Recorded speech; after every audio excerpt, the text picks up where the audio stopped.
All right. Well, we'll still have some people joining, but we're gonna make sure that we use your time wisely today. Welcome. This is Defining Your Personal Brand as a Life Sciences Consultant. And I'm Stacy Ackerman, and I'm the head of marketing at BioBridges. I have worked for BioBridges for almost a year, and I really do enjoy this role. Today, what you're going to do is you're going to learn the importance of personal branding, why you need to do it as a life sciences consultant, how you can start thinking about yourself as a brand. Often we don't think of ourselves as a brand. It's kind of a weird phenomenon, like I'm a brand, but you really are in consulting. And how you can leave today with a 30-second elevator pitch that's going to help you stand out from the crowd in a very congested marketplace that we all know about today. What makes you unique, how you can stand out, and how you can articulate that in 30 seconds. And so you're going to walk away with a very good start to that after this workshop.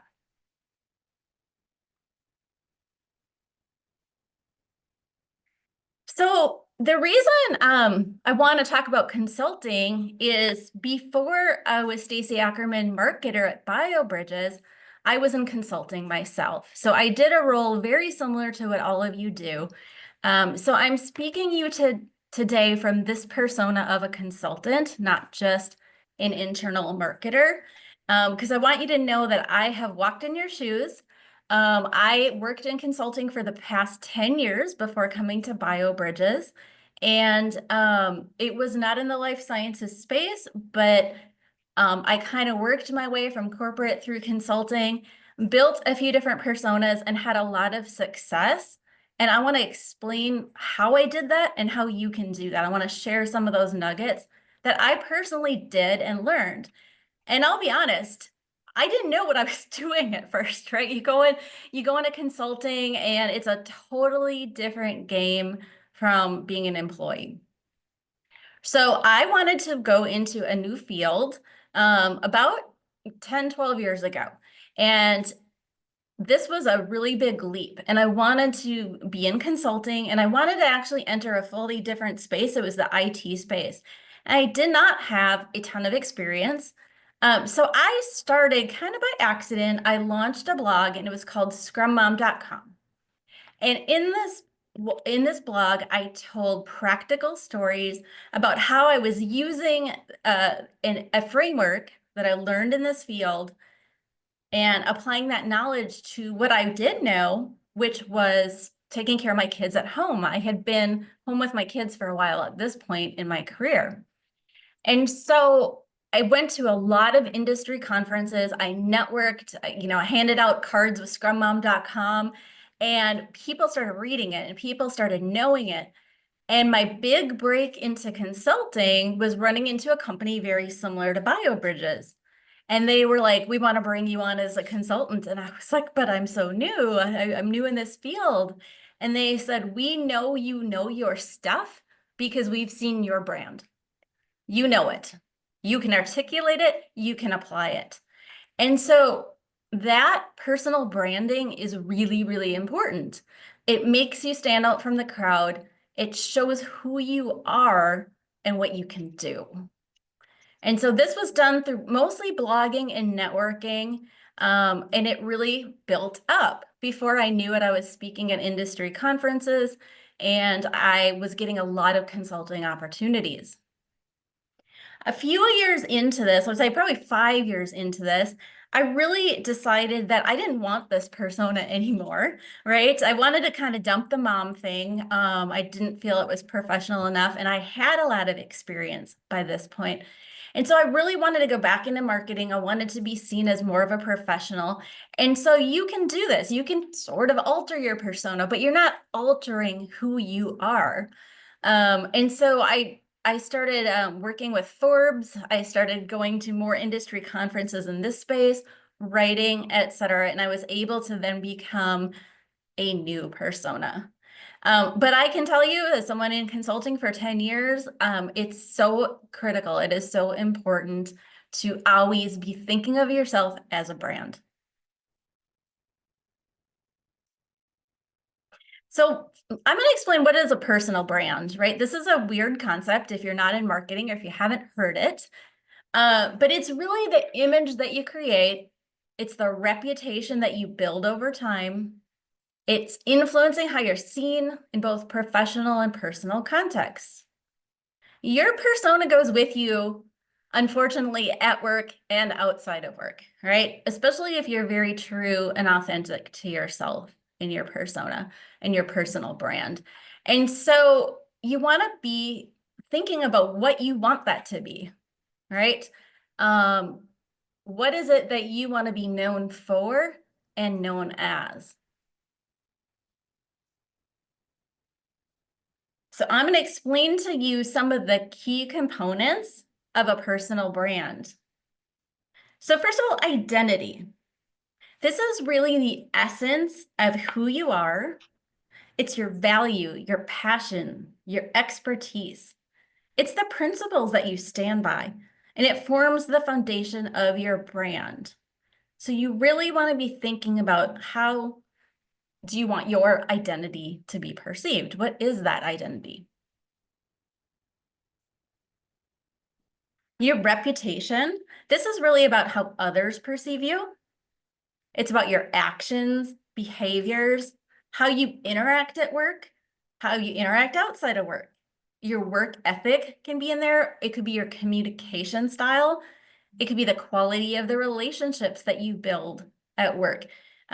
And you all heard that, like, don't burn any bridges, right? Your reputation does form your brand. So the next one is visibility. This is how you show up in the world, right? And first of all, you definitely want to show up in the world if you're a consultant. You need to be visible, you need to be seen, and you need to have a presence. So whether that is social media, it's being out in your community, it's with your clients, it's at conferences. You're an influencer as a consultant, and you need to be visible. The next one is differentiation, right? We want to figure out what our unique selling proposition is as a personal brand. So what makes you different? If you're in clinical operations and doing consulting, how are you different from the other 10 people, from the other 10 consultants? What makes you unique? And so you really want to give this a lot of thought because you all have kind of that secret sauce. We all do. We all have a differentiator. It just takes a little bit of time to think through what it is and how you're going to communicate that. And finally, it's about consistency. So this is really about the tone of your communication, the way you represent yourself in different contexts, and being a unified image, right? We don't want to like be flip-flopping all the time, right? I said I changed my brand, but that was in probably a 5-year period. So you definitely want to be consistent when you are building a brand and that people know you for a certain thing, for all of these things.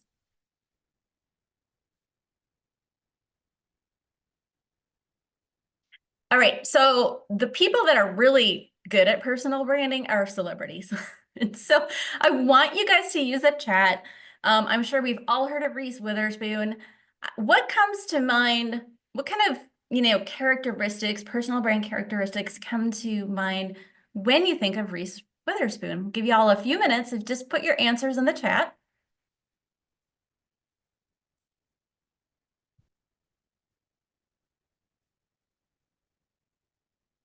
Elle Woods. Yes, definitely Elle Woods and Pink. Yeah. Don't know who she is. She's funny. Vengeance Snap. Yeah. Alabama girl. We got a lot of different answers here. Poised, Southern charm, polished, clothing business, dedicated mom. So she's definitely got a persona, right? Can y'all agree with me on that? Okay, so I'm going to give you kind of my answers to this. She's funny. Southern charm. Somebody mentioned that, right? She is really kind of that. Everybody knows there's a Southern girl. She's the girl next door. Empowerment, right? She's very entrepreneurial. She does a lot for empowering women. So she is really known for empowerment. I see confident in there. Yeah, I would agree with that too. Authenticity, right? You feel like what you see is what you get with Reese Witherspoon. And she's very out there.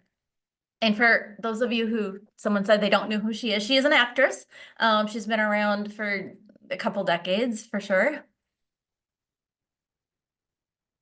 And an entrepreneurial spirit, right? Someone said she's got this clothing business. Yes, definitely an entrepreneurial spirit. All right, we're gonna do one more for fun. Does everybody know who Angelina Jolie is? All right, just for fun, put in the chat, what's the first thing you think of when you think of Angelina Jolie?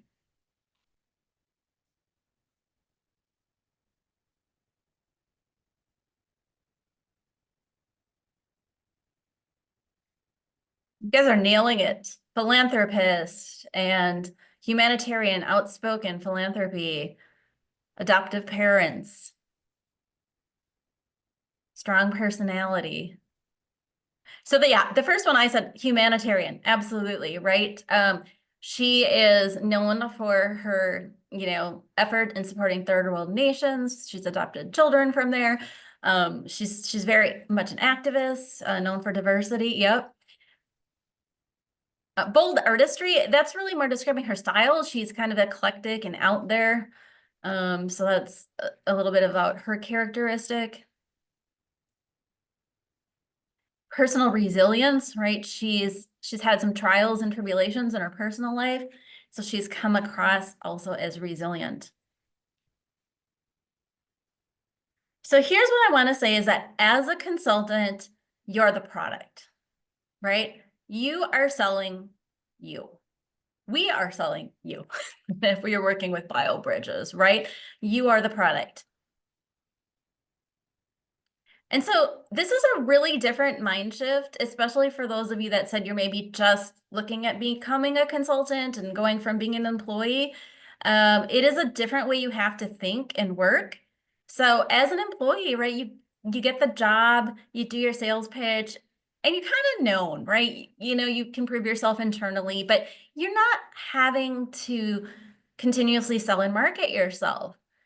As a consultant, that is very different. So every single project requires you to sell yourself again and again and again. And if you do a good job at this, it's easier, right? You're going to land more projects, right? If you're comfortable with how you sell yourself and how your brand is perceived, and that's really clear. Now, this is kind of fun. I had our career managers choose a few consultant profiles. I don't know if you're here today, that really stood out. And I'm going to just share a couple things I liked about this consultant's profile, and our career managers can chime in as well. But Janine, what I loved is she has a document right in her LinkedIn profile where she says exactly who she is. She's an activator. She's intellectual and input, strategic, and relator. She's good at strategic thinking, relationship building. When you see Janine, it doesn't matter what role she applies for. This is there. And she's very authentic with who she is and what she stands here for.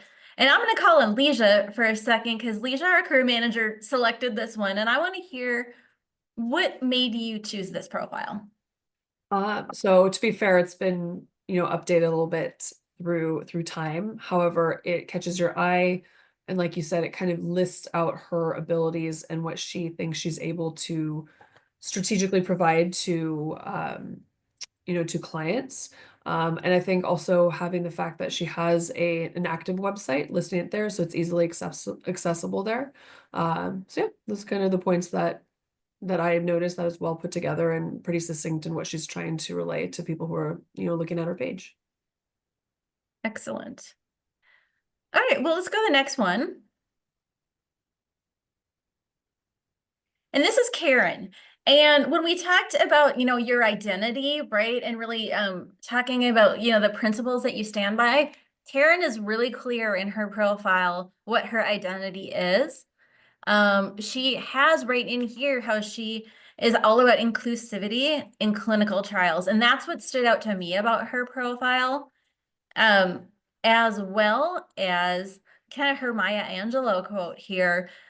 So, so she's really clear on her identity. And I thought that was super eye-catching. And of course, it's visually very appealing as well, right? It doesn't look like every other LinkedIn profile. Um, the coffee looks good to me too. Jeff Randall, are you on here?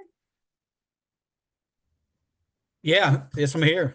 All right, Jeff is another one of our career managers. And Jeff, I'd love to just get your perspective. Is there something about this profile that would stand out to you? Well, I really like how she's just right to the point as far as her titles go. I mean, I'm not big on fluff on the LinkedIn profiles. I like to hear, or I like to see, like she's the head of clinical operations. Right there, the level she's at. So, everybody's going to put in there, that they're a team leader, they're good with budget, certain things. I like when people are specific and don't put too much fluff in their LinkedIn profiles. That's what I look for, especially in our industry too. Absolutely. Oh, thank you so much, Jeff. Okay, then there's one more we're going to look at for an example. And this person is not in life sciences. This is somebody that I took a consulting workshop with, and she does play-based workshops for executives and teams in companies. And her brand is creativity. And when you look at her LinkedIn profile, it's like it spews creativity, right? It's there, it's in your face. She's kind of eccentric. And when you get to know her, which I have, her personality matches this completely. Like it all kind of ties together. So LinkedIn is, of course, one way to define your personal brand. It is one of many ways, though. And so it's definitely important in our field because our career managers are looking at your LinkedIn, our clients are looking at your LinkedIn profile. So this is definitely, if you're getting started, a very good first place to focus. Can I add to this, Stacy, on that one? Yeah, yeah. You want to go back? Yeah, this is kind of what I was talking about to the people in our industry. She's kind of just very vague at what she does. In our industry, you want to be a little bit more to the point, I feel.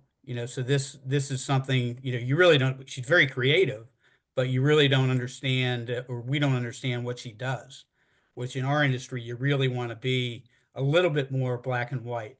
You know, does that make sense? Yeah, that's a good call out, right? It Yeah. depends on what you're doing. Yep. Yeah, absolutely. Thank you, Okay. Jeff. Okay, so this next part is where I need you to get out your pens and pencils or tablets, computers, something to write it down. We're going to do this as a large group, but you're going to use this later when we go into our breakout rooms. So this is the beginning of understanding your own characteristics, getting to what your own personal brand is. And so what I want you to do here is I want you to write down the numbers 1, 2, 3, and 4. And I want you to pick one of these characteristics from each group that most represents you, that you think, oh yeah, that's me. So for example, you might say, number 1, what I do best, I solve problems. Number 2, my work style is best known as efficient. Number 3, which best describes your interaction with clients, I'm expressive. And number 4, how do clients perceive you? Produces high quality work.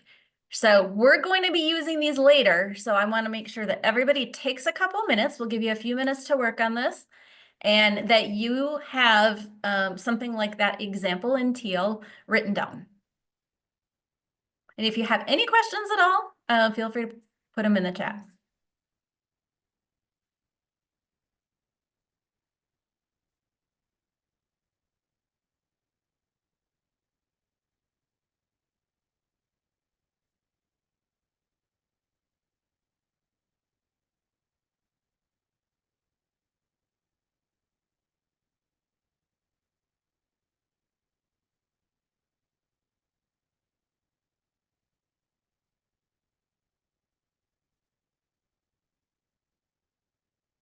Someone asked if it has to be only one from each category. Yes, just pick one from each category. I totally understand everyone probably does all of these well, but I want you to pick the one that you feel like you're best at or that kind of resonates most with you.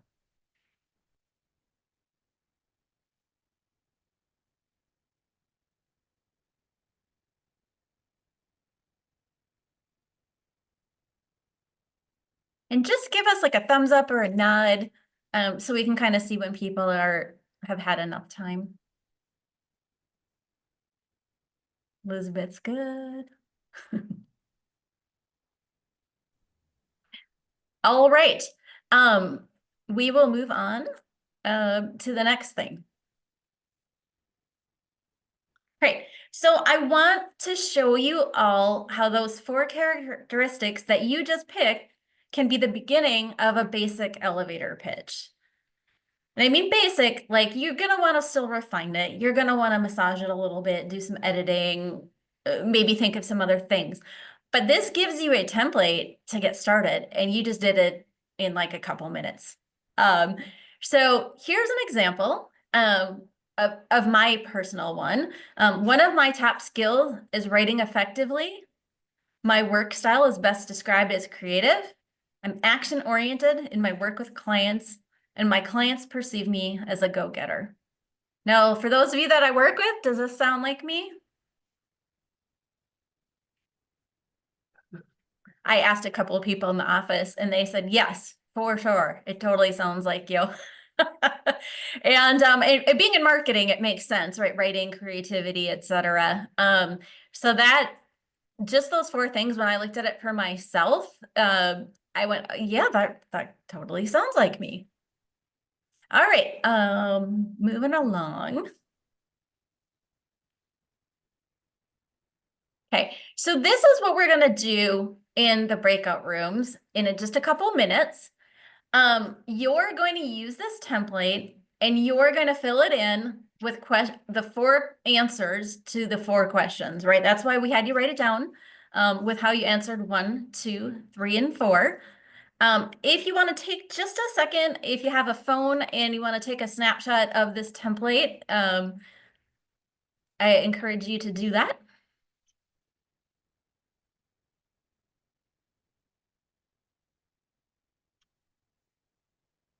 All right, everyone get it? Thumbs up? You're good? All right.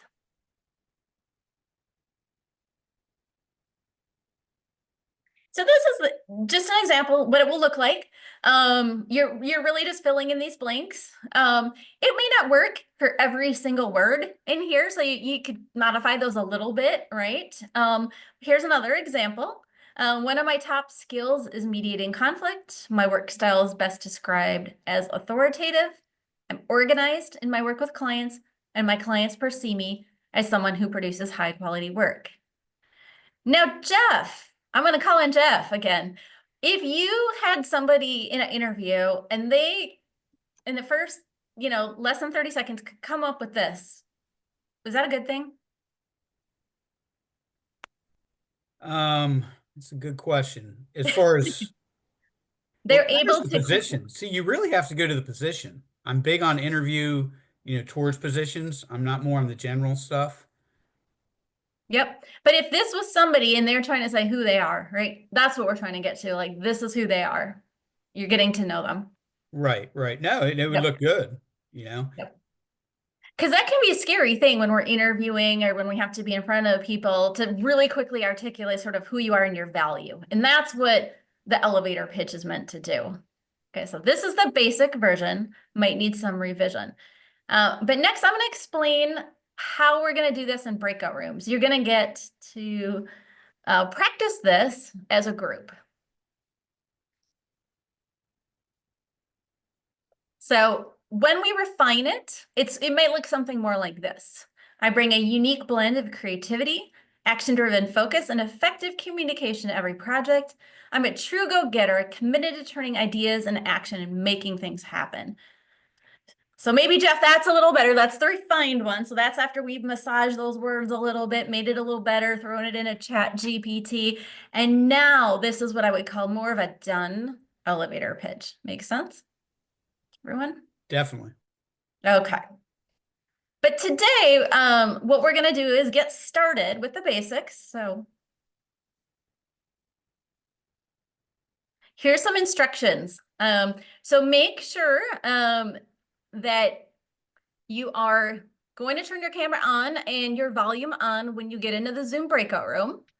We are going to automatically Zoom you away in small groups of 4 to 6 people. We are going to try to have a career manager in every group. That may or may not work out, but that's our intention, so you can have one of our career managers there. And you're going to spend about 10 minutes in there. I want you to use this as a networking opportunity. So introduce yourself to the group, everybody go around. And then what you're going to do is you're going to have one person volunteer to share their 4 characteristics and write it into that basic elevator pitch template that you all took a photo of. Okay, so you're going to work on it as a team using one person's. And then when you're done with that person's, time permitting, you'll go to the next person in the room and the next person. You can try to see if you can get through as many of those as possible. So everybody can have an opportunity to kind of like put theirs in and share it. And then if your group worked really fast and you have a little bit more time, what you can do is try to refine it. Throw it into ChatGPT, see if you can enhance that elevator pitch, or just give each other feedback on how maybe that they could take that basic template and enhance it.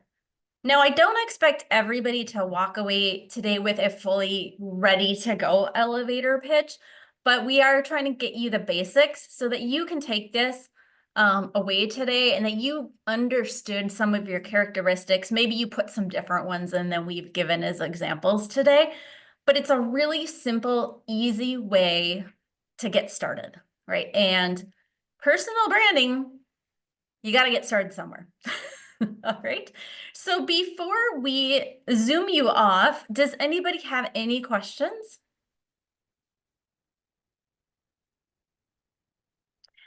All right. Well, we will see you back in 10 minutes. You'll see a timer counting down the minutes left in your breakout room. You will also see a 30-second warning when the breakout room is about to close. And if you need to come back to the main room for anything, you can hit leave room. Just don't hit leave meeting. Leave room will bring you back to the main space. If not, you'll automatically, after 10 minutes, be zoomed back to the main room. We're going to come back together, and I would love to hear from a couple of volunteers, maybe what they came up with and talked about in their room. All right, have fun with this one.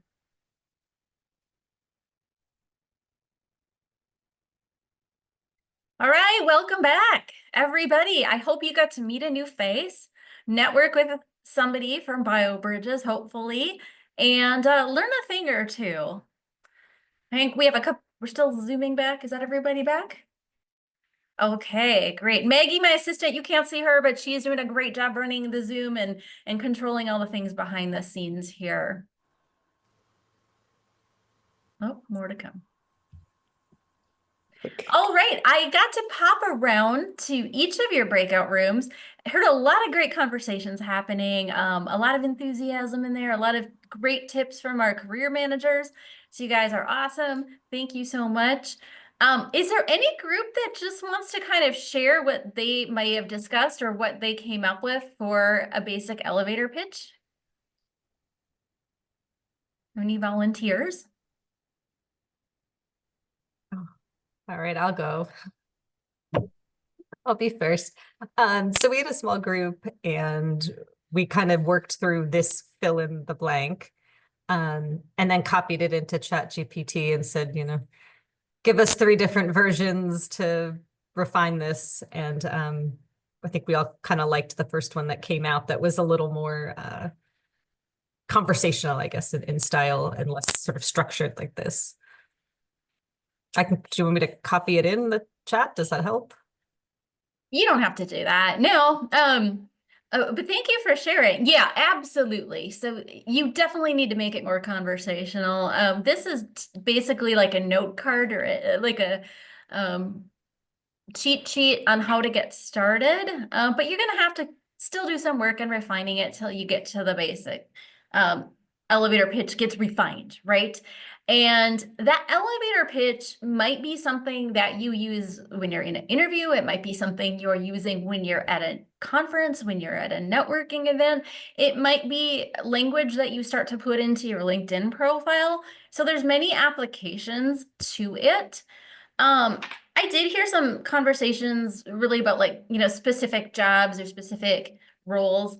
And you definitely are going to alter like, some of your resume or some of your CV to that. This is talking a little bit at a higher level, right? Like, who are you as a person? Who is that brand I'm buying? Am I buying Nike or Adidas today, right? And that's what we're trying to do. So it's very high level.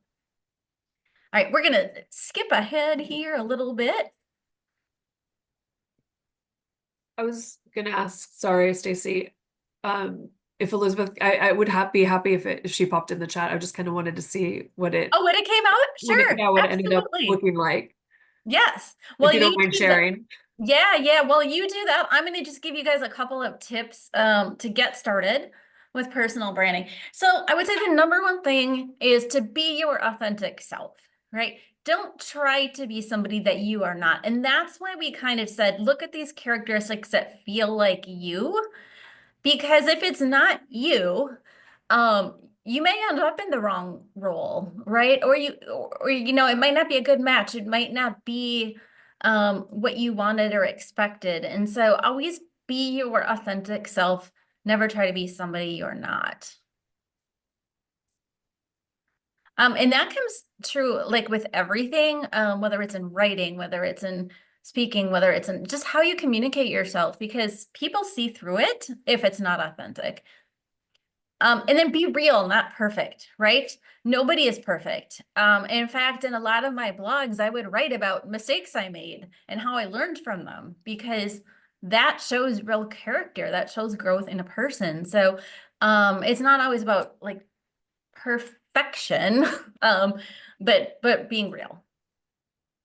Also, Stacy, if I can jump onto that, just because I love what you said about, hi, I'm also another career manager here at BioBridges. I love what you said about being your authentic self, because I know last year with the incredibly competitive market, we all find ourselves at some point, especially if it's been a while, desperate for another project. And I will say it's the last point that you want to work from. It's a place of desperation where you're trying to fit yourself into projects that just may not be the best fit for you. And I totally get it. There are some things that are just going to take priority, especially if compensation is needed and things like that. But it ends up typically biting all of us in the butt if you're trying to put yourself in a square and you're really a round hole. If you're trying to fit in with a client that, in 2 months, it's just going to end anyways, because it's not going to be the right team dynamic for you or something like that. So I will say it's super important, even if we're all ready to get back to work, to, maintain that authenticity about what's really going to be the right fit for you.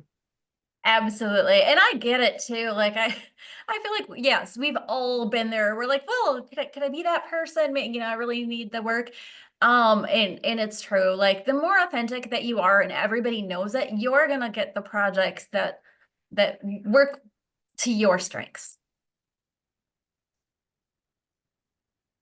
And so a lot of times personal branding, especially for those of us in, life sciences, and it feels like bragging, but think of it as educating or as a teaching people. When we're talking about what we do and what we know, it should come across more educational. And so that's just a hurdle some of us may need to get over, because it's hard to talk about ourselves a lot of times.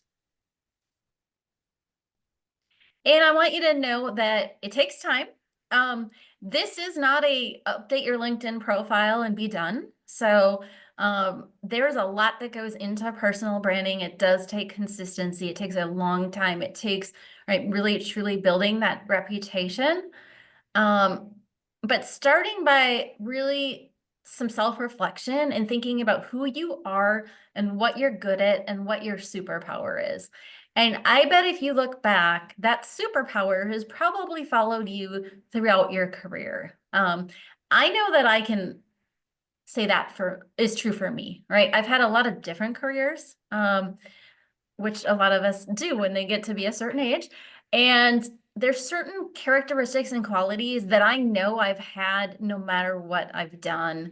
And some of those are like creative writing. I've always been able to articulate things well, speaking, communicating with people, being very efficient. So some of those things, it doesn't matter what I do, that's been me, and people know me for that. And I want to say it's worth it. It will help you stand out in a competitive market. You can do it. Just take one step at a time. If you can take anything away from this workshop, I hope that I've given you some skills, some techniques to start thinking about who you are and how you want to be seen. And this is really true. A strong brand, a strong known entity, right, can really help you, land more projects and, sometimes demand higher rates, depending on how things go. And so we're gonna turn it back to our career managers. I want to give them the floor right now, and then we're gonna have a Q&A at the end. And it can be to me or it can be to the career managers, whatever questions that you all have.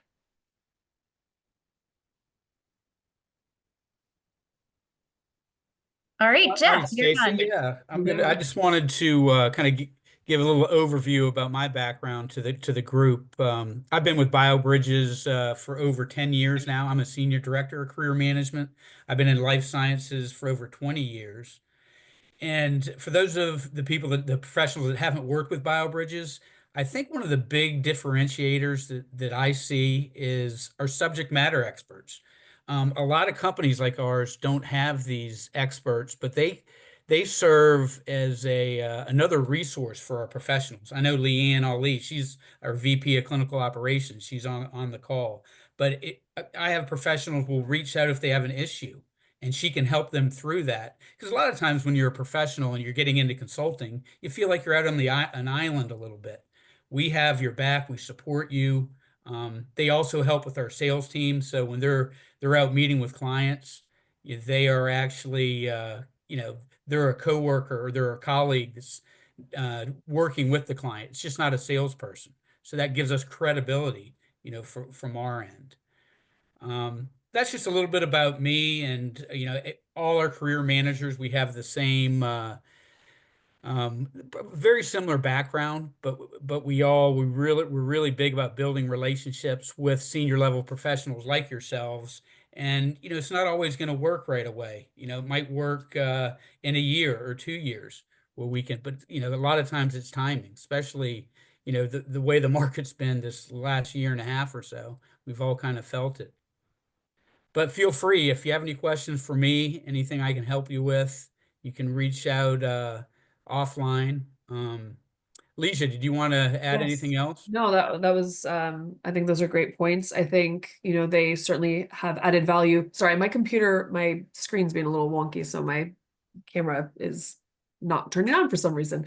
But yeah, I think utilizing our, internal subject matter experts are helpful. I think they are able to provide great kind of, obviously they have the experience but have this, ability to have a peer-to-peer conversation as well, which I think is very beneficial. I think, specifically with us on the recruiting side, the conversations are key. It's, starting at that first conversation to getting to know, the first candidate who we're speaking with and getting to know their background, but also really getting to know their interests and what the next projects are. Because I think that's how we're going to align them best on next roles, is what they're truly interested in doing within the next steps of consulting. Not everything's going to be a fit, and that's, on us to ensure that we're clear about that, and keeping you up to date with the changes in the roles, and yeah, that's kind of the opportunity that we have to, obviously moving back to CVs and lining up with LinkedIn and those logistical parts, but then having the conversation and being able to give the feedback too. So I think somebody Thank just you. asked about the work from home model. Some clients are doing or asking people to go in-house, but we still see a lot of remote-based and Absolutely. hybrid-based positions that are opening up, is what we've seen lately. And we certainly, I would say, do our best to share if it's a location specific role to that area. And then sometimes clients will open up the area. So maybe if it's an East Coast role based out of Boston and they're not kind of necessarily finding the right candidate, then maybe they'll open it to the East Coast. But we try to, stay with the professional step by step to keep them updated on those changes as well. Right, there's another career manager question in the chat, and it's how do you know what's the right rate given the lack of opportunities in the market at times? Well, if you're going through an agency, the recruiter can guide you with that. But if you're going on your own, I would just say be competitive because they're not paying what they paid 4 years ago. So. Right. And there's a question to me. Stacey talked about building a blog, how to go about building a web-based brand like that, and should I connect it to my LinkedIn profile? Yes, really good question.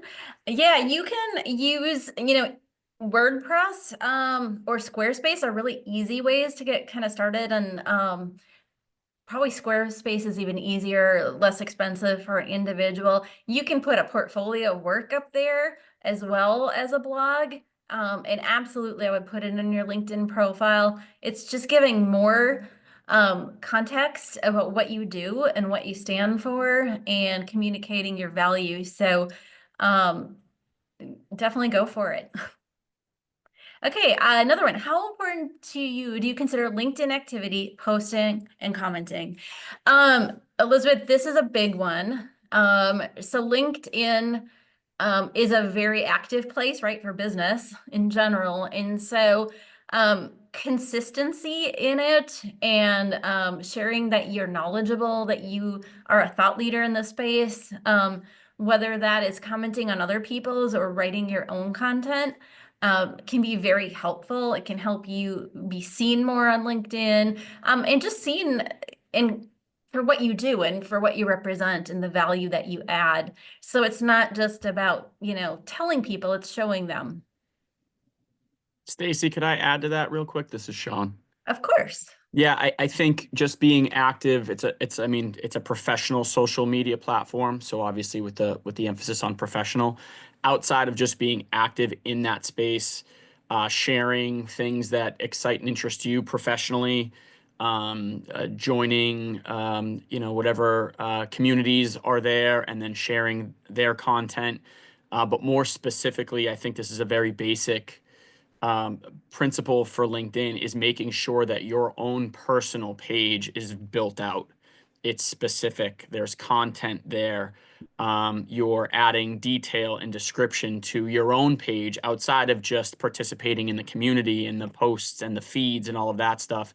Having a built out LinkedIn profile is one of the easiest ways for you to, I guess, almost not stand out in a negative way as a recruiter, a career manager, a hiring manager, somebody that's searching for the next talent, searching for their next consultant, whatever it is. It's very easy to pass by someone whose profile is not built out, where there is no detail. They don't have a photo. It doesn't look like they're active just based on their profile. So I guess my recommendation is just a very simple, basic thing. Start with your own profile first. Make sure that it's thoughtfully built out. Make sure that there's detail in there. Make sure that you are selling yourself in there. You can use your elevator pitch in your first kind of little blurb there. I would build that out first as a stepping stone and then get into consistently contributing to the feeds and the social platform of it. That's Yeah, great. just to follow up with Sean, just make sure too that your CV matches your LinkedIn profile. Not every client, compares the two, but we've had clients do that before. So I think it is helpful to have it line up pretty accurately. Yeah, and just to piggyback off that, this is Jen. I'm one of the career managers here. As much as we're looking at the clients and the clients' LinkedIn's, they're looking at you and your professional LinkedIn. So like Serena said, making sure that it aligns. As often as you're updating your CV, you should be updating your LinkedIn as well. Great advice. Well, there's one more question in the chat I'll try to answer, and I think a career manager could also answer this from Summer. Is there a format that you suggest outlining work experience when you're working as a consultant? And I know exactly what you're talking about. I ran into this myself. I think there's a depends answer, but I'm curious what our career managers have to say. I think if it's a long-term role that you were at full-time for a while, like, putting that you were maybe a consultant at that role, if you're doing fractional work and you're doing lots of different clients at once, usually you may just want to, either if you're using BioBridges, you can Overarching. say BioBridges or your own company and highlight kind of the work that you do. But I'll let one of the career managers also piggyback on my answer.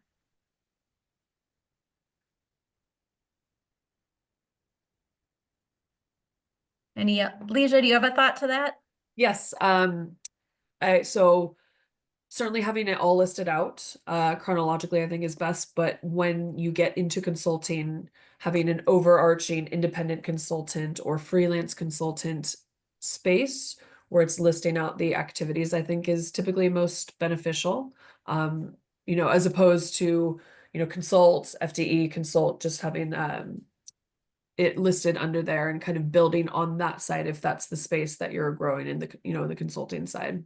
Yeah, I would agree with Leisha. I think if you have and are starting to have an established consulting practice, I would have that as, like you said, Summer Smith consultant or your LLC name or just independent consultant, and then list those roles. And hopefully then, of course, if you're consulting intermittently between full-time positions, that can be clear in your CV, but also you can of course expand upon that in an interview as well. So, but that would be, yeah, my best advice for that. And also, as Stacy said, having a separate section if you've had BioBridges projects, at least for our clients, because it really stands out to them.